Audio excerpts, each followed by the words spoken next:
नमस्कार, यो हो समाचारमा स्वागत छ। म शशी नेपाल। म अपेक्षा तिमिल सेना। सुरु गरौँ अहिलेसम्मका प्रमुख समाचारबाट।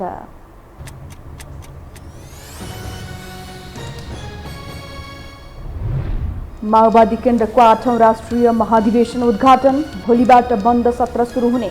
पदाधिकारी संख्या 15 पुर्याउन केन्द्रीय समितिको प्रस्ताव। विभिन्न दलका शीर्ष नेताहरूद्वारा माओवादीको महाधिवेशन सफलताको कामना। केपी ओली र राजेन्द्र लिङदेन अनुपस्थित। गठबन्धनको आवश्यकतामाथि नेताहरूको प्रश्नै प्रश्न। प्रधान न्यायाधीशको सम्पत्ति छानबिन गर्न माग गर्दै शुद्धिकरण विभागमा उजुरी।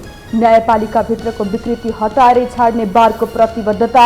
नागरिक अगुवाले पनि जनाए ऐक्यबद्धता। म्यानमारको काया प्रान्तमा 30 भन्दा बढी मानिसको शव फेला। सेनाले जलाएर शव गाडीको मानव अधिकार कर्मीको दावी। आफ्नो शासनको विरोध गर्नेप्रति थप आक्रामक बन्दै सेना। र एसियन सिनियर सेन्ट्रल जोन भलिबलमा नेपालले उज्बेकिस्तानलाई हरायो।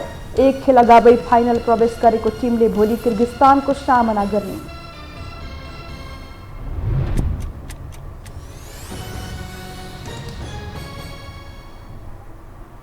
अब समाचार विस्तारमा।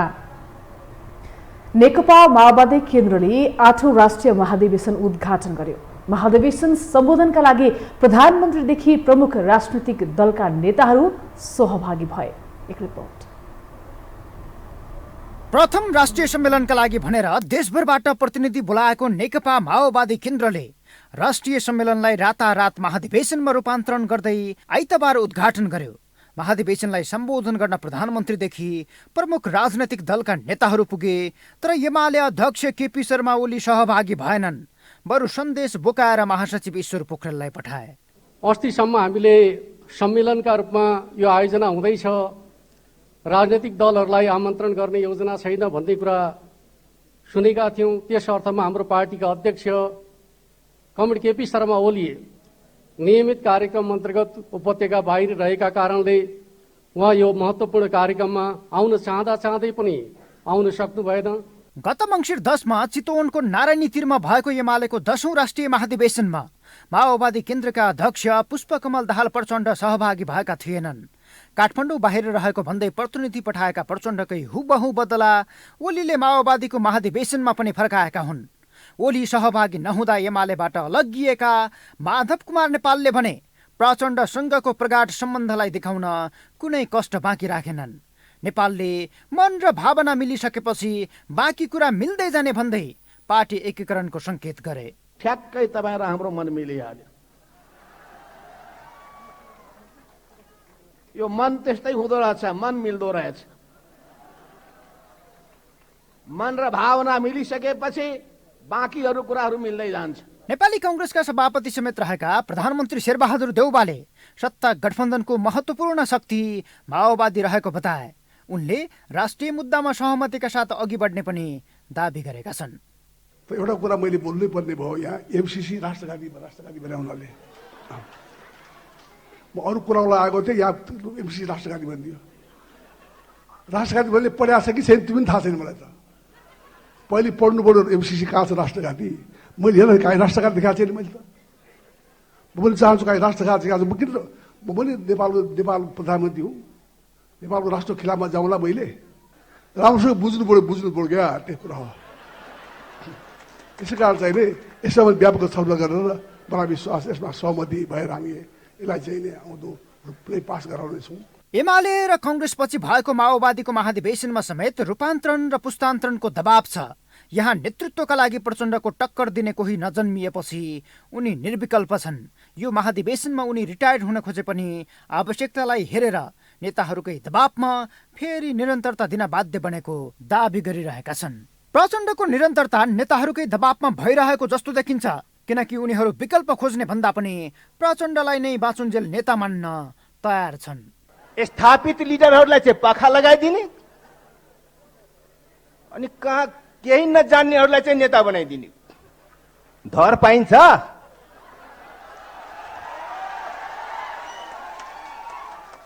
धर पाइँदैन। क्रान्तिलाई बीच बाटोमा छोडेर दुनियाँमा कोही नेता गएको छ र? क्रान्तिकारी नेताहरू अवसरवादीहरू मात्रै जान्छ। महाधिवेशनलाई सम्बोधन गर्दै नेताहरूले मूलत माओवादीको राष्ट्रिय राजनीतिमाथिको भूमिका र जनयुद्धपछि प्रचण्डले बिराएको बाटोमाथि प्रश्न उठाइरहेका थिए। प्रचण्डकै पूर्व सहयोद्धा सीपी गजुरेलले अझै पनि पूर्व माओवादी एकताको सम्भावना रहेको भन्दै केही शर्त अघि सारेका छन्। हामीले जनयुद्ध सुरु गर्नभन्दा अगाडिको केन्द्रीय समितिको बैठकमा जुन प्रतिबद्धता जाहेर गरेका छौँ त्यसलाई पुनर्स्थापित गर्नुपर्छ भन्ने मेरो एउटा सुझाव। सम्बोधनका क्रममा नेकपा मालेका महासचिव सीपी मैनालीले जनयुद्धले अर्कै विषयवस्तु लिएर लक्ष्य मोडेको बताए। जसपाका अध्यक्ष उपेन्द्र यादवले माओवादी विद्रोह र मधेस विद्रोह नभएको भए मुलुक सङ्घीय लोकतान्त्रिक गणतन्त्र नेपाल नबन्ने दावी गरे। माओवादीको एजेन्डा र विचारलाई उल्ट्याउने अभियानमा रहेको राप्रपाले महामन्त्री कुन्ती शाहीलाई पठायो, तर माओवादीको महाधिवेशनमा जनयुद्धका योजनाकार मोहन वैद्य किरण र बाबुराम भट्टराईहरूको सहभागिता भएन। माओवादीको यो मञ्चमा न त नेत्र विक्रम चन्द विप्लव न त रामबहादुर थापा बादल र गोपाल किरातीहरू नै सहभागिता जनाए। उनीहरू प्रचण्डसँग एजेन्डाको विचलन भएपछि अहिले सबै फरक फरक दिशामा अघि बढेका छन्। यो हो टेलिभिजनका लागि सन्तोष बिके थापा, काठमाडौँ। देश र जनताको मुक्तिका लागि लडिएको भनेको जनयुद्ध मार्फत उदाएको तत्कालीन नेकपा माओवादी 2064मा सबैभन्दा ठुलो दल बनेको थियो। आफ्नो शक्तिलाई बेलैमा चिनेर रूपान्तरण गर्न चुकेको तथा आफूले उठाउँदै आएका मुद्दामा अडिन हुन नसक्दा माओवादी अहिले अस्तित्व रक्षाको अवस्थामा छ। यो परिस्थितिमा महाधिवेशन गर्न लागेको माओवादी कस्तो बनोस् भन्ने सोच्छन् त आम कार्यकर्ता। एक रिपोर्ट। हिजोसम्म राष्ट्रिय सम्मेलन गर्ने भनिरहेको नेकपा माओवादी केन्द्रले आज एकाएक सम्मेलनलाई महाधिवेशनमा परिणत गर्यो। आफ्नो राजनीतिक इतिहासमै कमजोर मोडमा आइपुगेको माओवादीका लागि यो महाधिवेशनले विशेष महत्त्व राख्ने देखिन्छ। अध्यक्ष पुष्पकमल दाहाल प्रचण्डलाई चुनौती दिने सक्ने नेता अब पार्टीमा छैनन्। उनलाई सिधा चुनौती दिने मोहन वैद्य र बाबुराम भट्टराई जस्ता नेताहरूले अर्कै पार्टी गठन गरेर गएका छन् भने रामबहादुर थापा, नेत्र विक्रम चन्द, टोपबहादुर रायमाझी, लेखराज भट्ट, लोकेन्द्र विष्ट, गोपाल किराती लगायतका युद्ध लडेका नेताहरूले पनि उनको साथ छोडेका छन्। यसरी बिस्तारै एक्लिएका उनका लागि पार्टी र आफ्नो दुवैको भविष्य जोगाउनु पर्ने चुनौती थपिएको छ। राजनीतिक कार्यदिशा बदलिरहने रणनीतिका कारण माओवादी अस्थिर शक्तिका रूपमा विकसित भएको छ। त्यस्तै आफ्नो शक्तिलाई बेलैमा चिनेर रूपान्तरण गर्न नसकेको माओवादीले आफूले उठाउँदै आएका मुद्दा नै छाड्ने र प्राप्त उपलब्धि संस्थागत गर्ने कार्यमा ध्यान नदिनु जस्ता कार्यले माओवादी अहिले तितरबितर भएको छ। यहाँसम्म आउँदाखेरि जनताले सोचेको, कार्यकर्ताले सोचेको यत्रो त्याग तपस्या बलिदानबाट चाहिँ प्राप्त उपलब्धिहरूलाई कार्यान्वयन गर्ने सन्दर्भमा केही त्रुटिहरू चाहिँ भएका छन्। जनताका अपेक्षा अनुसार सबै कामहरू चाहिँ पुरा भएको छैन। तथापि सामाजिक परिवर्तनको चाहिँ मुद्दाहरू, राजनीतिक परिवर्तनको चाहिँ मुद्दाहरूलाई हामीले हाम्रो पार्टीले नै यहाँसम्म ल्याएको हो। यो चाहिँ महाधिवेशनबाट पनि नयाँ विचारको विकास गरेर आगामी दिनमा यसलाई चाहिँ पार्टीभित्रको आन्तरिक सङ्गठनलाई सुदृढ र व्यवस्थित गर्दै विचारको विकास गर्दै विगतमा भएका कमी कमजोरलाई रियलाइज गर्दै करेक्सन गर्दै अगाडितिर बढ्नुपर्ने जुन यो अवसर छ, यो अवसरलाई हाम्रो यो महाधिवेशनबाट हामी चाहिँ अगाडि बढ्छौँ। माओवादीले सशस्त्र युद्धमा उठाएको गणतन्त्र, संहिता र धर्मनिरपेक्षता लगायतका मुद्दा स्थापित भए पनि ती मुद्दाको पूर्ण स्वामित्व लिन सकेको छैन। व्यापारी, कालोबजारी र ठेकेदार पार्टीमा हावी हुँदै जाँदा निम्न वर्गलाई भुलेको आरोप माओवादीलाई लागेको छ। खुल्ला राजनीतिमा आएको 15 वर्षमा 11 वर्ष सत्तामा रहँदा समेत शान्ति प्रक्रियालाई टुङ्गोमा पुर्याउन सकेको छैन। अर्कातर्फ जनयुद्धका घाइते तथा अपाङ्गलाई समेत समेट्न नसकेको माओवादीले समाज रूपान्तरणका लागि अग्रगामी मुद्दा छोड्दै आएको छ। सरकारमा सहभागी भइसकेपछि माओवादीले अरूभन्दा फरक काम गर्न नसकेपछि बिस्तारै कार्यकर्तामा समेत निराशा बढ्दै गएको छ, जसलाई यो महाधिवेशनले चिर्ने आम कार्यकर्ताको आशा छ। केही कुराहरू अपुग भएको छ, पार्टीमा केही कमी कमजोरीहरू पनि छन् हैन। ती कमी कमजोरी भयो भन्दैमा चाहिँ अब केही गरेन भन्ने कुरा पनि छैन, गरेको छ। त्यसलाई चाहिँ अब पूर्ति गर्दै जाने कुरा छ। अब अहिले फेरि हामी महाधिवेशनको चाहिँ हैन अब एउटा उत्सवमा चाहिँ यहाँ उपस्थित भएका छौँ। अब यो महाधिवेशनमा हामीले दरसँग चाहिँ छलफल गर्छौँ, विचारमा छलफल गर्छौँ, सिद्धान्तमा छलफल गर्छौँ, विधिमा, पद्धतिमा, योजनामा छलफल गर्छौँ र हाम्रा घाइते योद्धाहरूका समस्याको विषयमा हामी दरसँग चाहिँ त्यहाँ कुरा उठाउँछौँ। महाधिवेशनमा सहभागी अधिकांश प्रतिनिधिहरू मुद्दा कार्यान्वयनमा भएको समस्यालाई समीक्षा गरेर रूपान्तरण हुनुको विकल्प नभएको बताउँछन्। यता अध्यक्ष प्रचण्डले समेत हिजो जनतालाई देखाएको सपनाबाट टाढा त भइरहेका छैनौँ भन्ने बारे गम्भीर समीक्षा गर्ने आफ्नो राजनीतिक प्रतिवेदनमा उल्लेख गरेका छन्। के यो महाधिवेशनले सम्पूर्ण शहीद परिवार, बेपत्ता परिवारले गर्व गर्न लायक र देशले परिवर्तन आभास गर्न सक्ने पार्टीको रूपमा माओवादीलाई परिणत गर्ला त? त्यो भने हेर्न बाँकी नै छ। यो हो टेलिभिजनका लागि क्यामेरामा निशान्त तामाङका साथमा कुलचन्द्र विष्ट, काठमाडौँ। अब बाँकी समाचार। प्रधान न्यायाधीश सोलेन्द्र शमशेर जबराको सम्पत्ति छानबिनको माग गर्दै बृहत नागरिक आन्दोलनका अगुवाहरूले सम्पत्ति शुद्धिकरणको अनुसन्धान विभागमा ज्ञापन पत्र बुझाएका छन्। आज ललितपुरको पुल्चोक स्थित विभागको कार्यालय पुगेर महानिर्देशक प्रेम प्रसाद भट्टराईलाई बृहत नागरिक आन्दोलनका अगुवा प्राडा गोविन्द केसी सहितको टिमले प्रधान न्यायाधीश जबराको सम्पत्ति छानबिन गर्न माग गर्दै ज्ञापन पत्र बुझाएका हुन्। उनीहरूले प्रधान न्यायाधीश जबराले भाइ, धर्मपत्नी, परिवारका अन्य सदस्य एवं नातेदार, उहाँ निकट न्यायाधीश, संवैधानिक निकायका पदाधिकारी, व्यापारी एवं पेशेवरहरूको सहयोगमा भ्रष्टाचार गरेको आरोप समेत लगाएका छन्। नम्बर 110 को बहुमूल्य जग्गा, हालको मूल्य करिब 40 करोड भनिएकोमा लगानी गरेको देखिन्छ। उहाँ स्वयं संलग्न यस्ता दर्जनौं घटना विवरणहरू प्रकाशमा आएका छन्। शक्तिको आडमा र जिम्मेवार पदाधिकारीको संरक्षणमा भ्रष्टाचारजन्य कार्यबाट अकुल सम्पत्ति आर्जन गरिए अस्वाभाविक जीवनशैली देखाएका सम्पत्ति आर्जन गर्ने न्यायाधीशहरूको सम्पत्ति अपारदर्शी भएको र त्यस्ता न्यायाधीशहरूलाई कारबाहीको दायरामा ल्याउन नसकेको कारण विकृति, विसङ्गति र भ्रष्टाचार मौलाएको छ भन्ने आम सरकारवालाहरूको गुनासो रहेको पाइन्छ।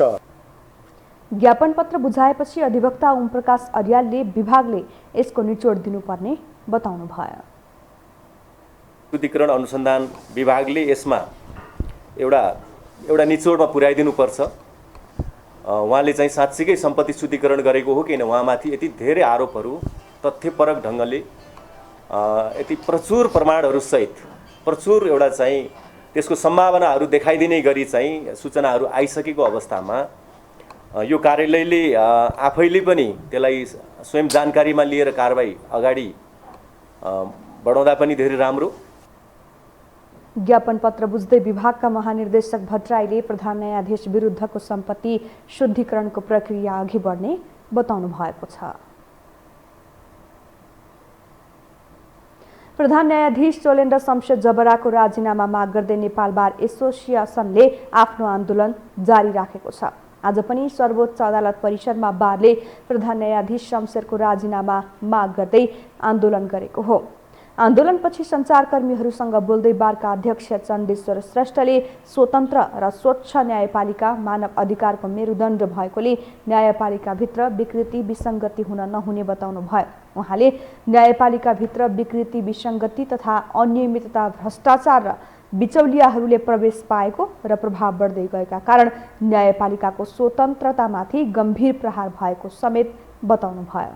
विकृति, विसङ्गति तथा अनियमितता, भ्रष्टाचार र बिचौलियाहरूले प्रवेश पाएको र प्रभाव बढ्दै गएको कारण न्यायपालिकाको स्वतन्त्रतामाथि गम्भीर प्रहार भएको छ। सर्वोच्च अदालत बार एसोसिएसनका अध्यक्ष पूर्णमान साक्यले प्रधान न्यायाधीश जबरा र परिवारको सम्पत्ति शुद्धिकरणका लागि नेताहरू सम्पत्ति शुद्धिकरण कार्यालयमा जाने तयारीमा रहेको बताउनु भयो। नेताहरू सम्पत्ति शुद्धिकरण कार्यालयमा जाँदै हुनुहुन्छ। उहाँहरूले यो प्रधान न्यायाधीश तथा उसका परिवारको बारेमा सम्पत्ति शुद्धिकरण आयोगबाट चाहिँ सम्पत्तिको छानबिन गर्नलाई उहाँहरूले माग पत्र लिएर जाँदै हुनुहुन्छ। प्रधान न्यायाधीश जबराको राजीनामाको माग गर्दै नेपाल बार एसोसिएसन, सर्वोच्च अदालत बार एसोसिएसनका पदाधिकारीहरूसहित कानुन व्यवसायीहरूले कार्तिक 14 गतेदेखि हातमा कालो पट्टी बाँधेर विरोध प्रदर्शन गर्दै आएका छन्। हामीसँग समाचार बाँकी नै छन्, अहिलेलाई विश्राम। बाँकी समाचार। सरकारले प्रथम राष्ट्रिय ज्येष्ठ नागरिक दिवस मनाएको छ। आज शीतल निवासमा ज्येष्ठ नागरिकहरूलाई सम्मान कार्यक्रम गर्दै राष्ट्रपति विद्यादेवी भण्डारीले प्रथम राष्ट्रिय ज्येष्ठ नागरिक दिवसको शुभारम्भ गर्नुभएको हो। उहाँले नयाँ र पुरानो पुस्ताबीच पर्याप्त संवादको अभावमा आजभोलि परिवार र समाजमा विभिन्न समस्याहरू उत्पन्न भइरहेको बताउनुभयो। राष्ट्रपति भण्डारीले कतिपय ज्येष्ठ नागरिकहरूले अवहेलना र दुर्व्यवहार बेहोर्नु परेको भन्दै ज्येष्ठ नागरिकहरूलाई आघात पुर्याउने यस प्रकारका प्रवृत्तिहरूलाई निरुत्साहित गरी सभ्य समाज निर्माणमा क्रियाशील हुन आह्वान गर्नुभयो।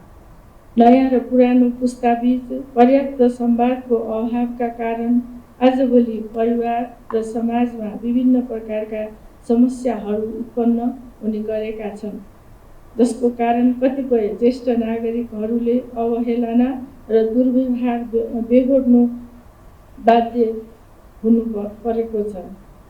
यो कुरा हाम्रो मौलिक सांस्कृतिक परम्परा, पारिवारिक मूल्य मान्यता र आदर्श विपरीत छ।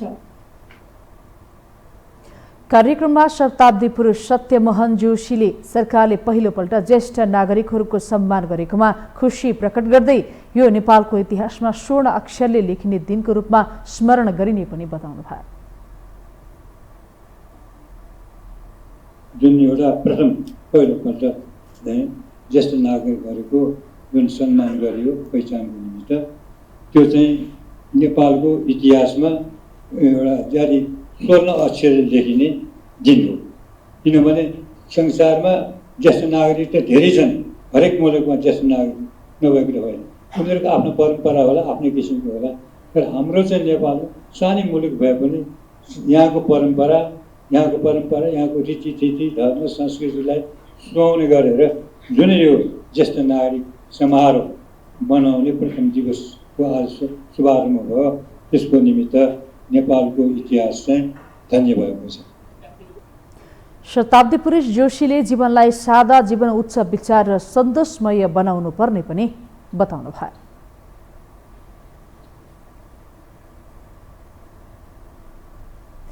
पहिलो राष्ट्रिय ज्येष्ठ नागरिक दिवस आइतबार मनाइएको छ। ज्येष्ठ नागरिकको सम्मान तथा अधिकारको रक्षाका लागि यो दिवस मनाउन थालिएको हो। तर दिवस मनाए पनि सरकारले ठोस नीति र कार्यक्रम ल्याउन नसक्दा अप्ठ्यारोमा परेका वृद्धहरूले राहतको महसुस गर्न सकेका छैनन्। एक रिपोर्ट। विगतमा नेपाली समाजमा वृद्धहरूको सम्मान हुन्थ्यो। उनीहरूलाई घर परिवार, समाजमा सबैले अत्यन्तै मान सम्मान गर्थे। वृद्धले जीवनभरि सङ्घालेका ज्ञान, सिप, अनुभव पछिल्लो पुस्ताको लागि मार्गदर्शन बन्दथे। एउटै घरमा परिवारका धेरै सदस्यहरू सङ्गोलमा बस्दथे। तर अहिले नेपाली समाजमा बुढेसकालमा अरूको सहयोग चाहिने बेलामा पुगेका बुढाबुढीको ठूलो संख्या क्रमशः बेसहारा, अपहेलित, तिरस्कारको शिकार हुन पुगेका छन्। घर परिवारबाट उचित माया ममता नपाएका वृद्धको संरक्षणको लागि राज्यले विभिन्न नीति नियम बनाएको भए तापनि तिनको प्रभावकारी कार्यान्वयन हुन सकेको छैन। ज्येष्ठ नागरिकको सम्मान र संरक्षणका साथै उनीहरूले आफ्नै घरमा बस्न पाउनुपर्ने भए पनि पछिल्लो समयमा वृद्धाश्रममा बस्नुपर्ने बाध्यता बढ्दै गएको छ। पछिल्लो समय जन्म दिने आमा बुबालाई समेत हेला गर्ने, कुटपिट गर्ने र घरैबाट निकालिदिने सम्मका घटनाहरू बढ्दै गएका छन्। अहिले आफ्नो सहारा दिने कोही नभएपछि कतिपय ज्येष्ठ नागरिक वृद्धाश्रममा बस्न बाध्य भएका छन्। परिवारमा कोही भएन साथ दिने, छोरीहरू सबै आफ्ना घर लागिहाले, छोरा चाहिँ यताउता गर्दैमा ठिक भइगयो। त्यसको म एक्लै भएँ, श्रीमत त छैन। अब यसो विचार गरेँ, अब के गर्ने भने मेरो सोच, अब जागिर पनि छैन, केही पनि छैन, काम पनि छैन, दिन बिताउनु पनि गाह्रो, अब जीवन पनि ढाल्नै पर्यो। अब के गर्ने भन्ने सल्लाह गर्दाखेरि अब चाहिँ केही पर्यो भने अघि पछि त ठिकै छ, भइपरि केही भयो भने तपाईँलाई हेर्ने मान्छे कोही हुने तपाईँलाई गाह्रो हुन्छ भन्ने कुरा सबैले गरेँ। अनि त्यस कारण त्यसबाट यहाँ आएर बस्न आउनु पर्ला, त्यसबाट वृद्धाश्रममै जानु पर्ला। पछि पनि हेर्नु पर्यो, अहिले बल हुने जेलसम्ममा त यहाँ बसेर पनि के गर्नु, पछि जब बल छिँदै गएपछि हेर्ने मान्छे पनि कोही हुने छैन, गाह्रो हुन्छ। बरु अहिले गएर सेटल भएर बसौँ भन्ने विचार गरेर अनि म यहाँ। शारीरिक, आर्थिक तथा सामाजिक हैसियत कमजोर हुँदै गएका कारण परिवार र समाजबाट बढी माया सम्मान पाउनुपर्ने बेलामा तिरस्कार, हेला र घृणाको पात्र बन्नुपर्दा कति रुन्छ होला ती वृद्धहरूको मन।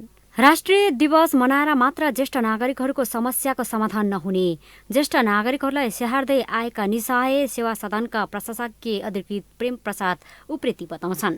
वृद्ध थला परिसके पछाडि स्याहार गर्नु पर्यो नि, त्यो अवस्था खोइ त। आज त घर घरमा कतिपय थुनेर कुकुरको जस्तो तर भात दिएर पनि पालिरहेको अवस्था पनि छ। होइन र सुविधायुक्त वेलफेयर ज्येष्ठ नागरिक आवास गृह भयो, ज्यारेटिक अस्पताल सहितको ज्येष्ठ नागरिक आवास गृह भयो भनेदेखि त त्यो परिवार पनि सन्तुष्ट भयो, बाँकी जीवन ज्येष्ठ नागरिक पनि आनन्दसँग बिताउने भयो नि। अनि ज्येष्ठ नागरिकलाई घरमै थन्क्याउनु पर्छ भन्ने नाराजी दिने अनि दुःखले थन्क्याउँदा के मतलब हो र, होइन? अनि ज्येष्ठ नागरिक दिवस एक दिन मनाएर केही पनि हुने छैन। ज्येष्ठ नागरिकको खुद आँसु पुस्न सक्नु पर्यो क्या। उनीहरूको व्यवस्थापन घर सडकमा भएकोलाई घरमै भएर दुःख पाएको छ भने पनि तिनीहरूको आँसु पुस्ने व्यवस्था हुनु पर्यो नि त। अथवा राज्यले पनि त कानुन बनाउन सक्दैन। माथि न्यायालयदेखि लिएर सबैतिर बिग्रेको अवस्था छ, त्यसले गर्दाखेरि कानुन त कार्यान्वयन नै छैन। नेपालको संविधान र ज्येष्ठ नागरिक ऐनले 60 वर्ष उमेर पूरा गरेकालाई वृद्ध मानेको भए तापनि राज्यले दिने भनेका कतिपय सुविधा पनि ज्येष्ठ नागरिकले सहजै पाउन सकेका छैनन्। अहिले देश नै बुढापाकाहरूले चलाएका छन्, तर पनि ज्येष्ठ नागरिकहरूप्रति शासन सत्ता सम्हालेकाहरू नै उदार बन्न सकेका छैनन्। अब हाम्रा नियम कस्ता छन् भनेदेखि श्रीमतीलाई घरबाट निकाल्यो भने आधा अंश दिनुपर्छ, होइन? तर बाआमालाई घरबाट निकाल्नुहोस् त केही पनि दिनु पर्दैन, समाजमा बेइज्जत पनि हुँदैन, होइन? कतिपय ठुल्ठुला यो समाजमा कहिलेका मान्छेका बाआमा नै पनि वृद्धाश्रममा राखेका छन्। त्यसैले श्रीमती जसरी बाआमालाई निकालेको छ त्यसरी श्रीमतीलाई निकालोस् त, होइन? अनि त्यसपछि त त्यसलाई त्यो अथवा श्रीमानलाई निकालोस्, अंश त आधा लाग्छ नि। लाग्ने बित्तिकै नियम कानुन जम्मै श्रीमतीको हकमा जान्छ, होइन? तर बाआमाको हकमा त्यस्तो कडा नियमहरू हामीले बनाउन सकेका छैनौँ र भएका नियमहरू ज्येष्ठ नागरिक विरुद्ध बनाए जस्तो लाग्छ कि ज्येष्ठ नागरिकहरूलाई दुःख दिने बनाए जस्तो लाग्छ।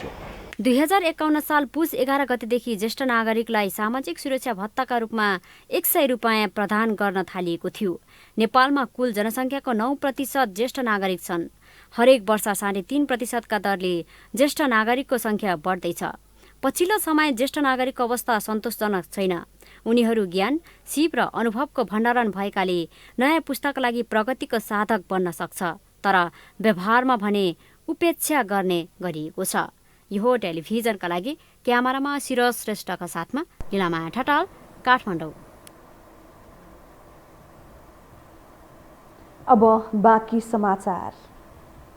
पछिल्लो 24 घण्टामा नेपालमा थप 219 जनामा कोरोना संक्रमण पुष्टि भएको छ। मुलुकभर एन्टिजेन र पिसिआर विधिबाट 9677 नमुना परीक्षण गर्दा 219 जनामा संक्रमण पुष्टि भएको हो। यस्तै 283 जना संक्रमण मुक्त भएको स्वास्थ्य तथा जनसङ्ख्या मन्त्रालयले जनाएको छ। संक्रमणबाट थप 2 जनाको ज्यान गएको छ।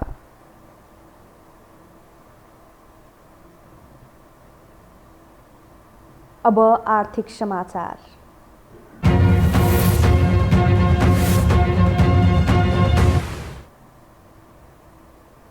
नेपाल स्टक एक्सचेन्ज नेप्सेमा साताको कारोबारको पहिलो दिन आज उच्च अङ्कको वृद्धि भएको छ।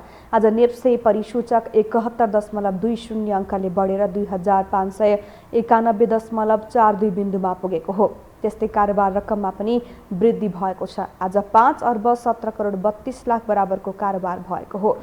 गत साता बिहिबार नेप्सेमा करिब 4.5 अर्बको कारोबार भएको थियो। नेप्सेका अनुसार आज 29 कम्पनीको सेयर मूल्यमा उच्च वृद्धि भएको छ।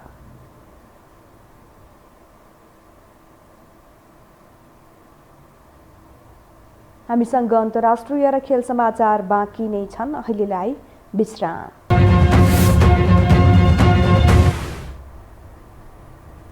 विश्रामपछि पुनः स्वागत छ। अब पालो अन्तर्राष्ट्रिय समाचारको।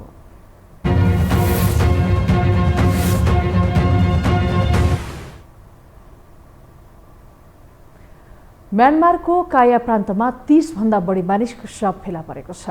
फेला पारिएका शव बालबालिका र महिलाहरूको रहेको छ। म्यानमारको मानवाधिकार समूहका अनुसार ती शवहरू जलेको अवस्थामा रहेको सेनाले गाडेको हुन सक्ने बताएको छ। आङ सान सुकीलाई नजरबन्दमा राख्दै सत्ता आफ्नो हातमा लिएको सेनाले शासनको विरोध गर्नेहरूप्रति असहिष्णु बन्दै गएको छ। पछिल्लो समय सेनाले नागरिकहरूको हत्या गर्ने क्रम पनि बढेको छ।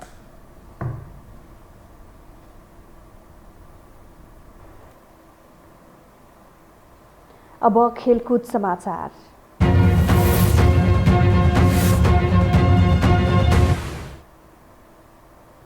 नेपालको महिला भलिबल टोली बङ्गलादेशमा जारी एसियन सिनियर सेन्ट्रल जोन पुरुष तथा महिला भलिबल च्यालेन्ज कपको फाइनलमा पुगेको छ। बङ्गलादेशको ढाकामा आज उज्बेकिस्तानलाई 3-0 को सोझो सेटमा हराउँदै नेपाल फाइनलमा पुगेको हो। साबिक विजेता समेत रहेको नेपालले उज्बेकिस्तानमाथि 25-20, 25-23 र 25-14 को जित निकाल्यो। नेपालको यो लगातार चौथो जित हो। यसअघि नेपालले पहिलो खेलमा श्रीलङ्कालाई 3-2 सेटमा हराएको थियो। दोस्रो खेलमा नेपालले मालदिप्सलाई 3-0 र तेस्रो खेलमा बङ्गलादेशलाई 3-0 को सेटमा हराएको थियो। नेपालले 4 खेलमा 11 अङ्क जोडेको छ। नेपाल शीर्ष स्थानमा समेत उक्लिएको छ। नेपालले अन्तिम खेलमा सोमबार किर्गिस्तानको सामना गर्नेछ।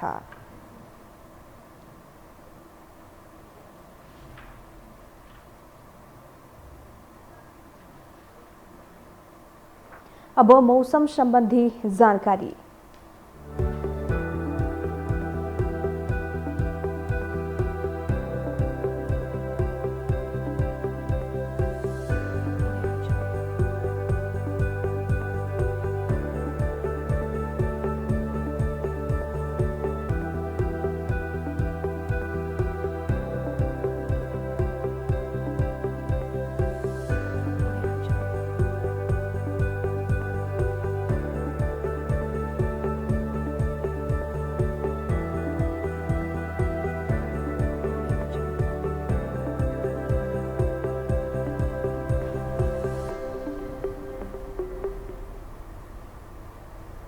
मौसम सम्बन्धी जानकारीसँगै हामी यो समाचारको अन्त्यमा आइपुगेका छौं। बिदा हुनु अघि प्रमुख समाचार पुनः एकपटक।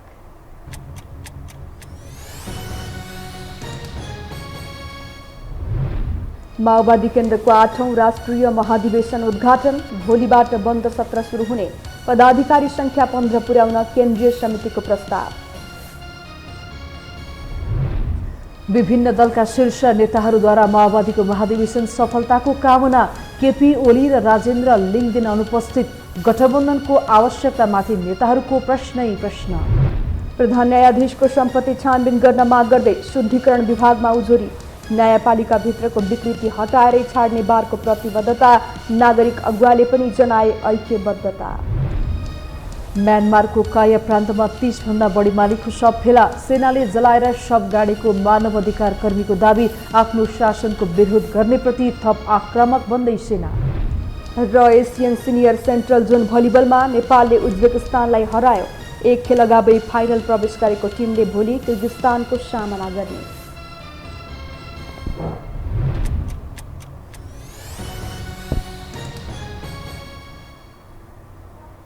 हवस् त, यो समाचार सकियो। समाचार बुलेटिनका साथै यो टेलिभिजनका सम्पूर्ण कार्यक्रम यो टेलिभिजन.com, यो खबर.com, युट्युब र फेसबुकमा पनि पढ्न र हेर्न सक्नुहुनेछ।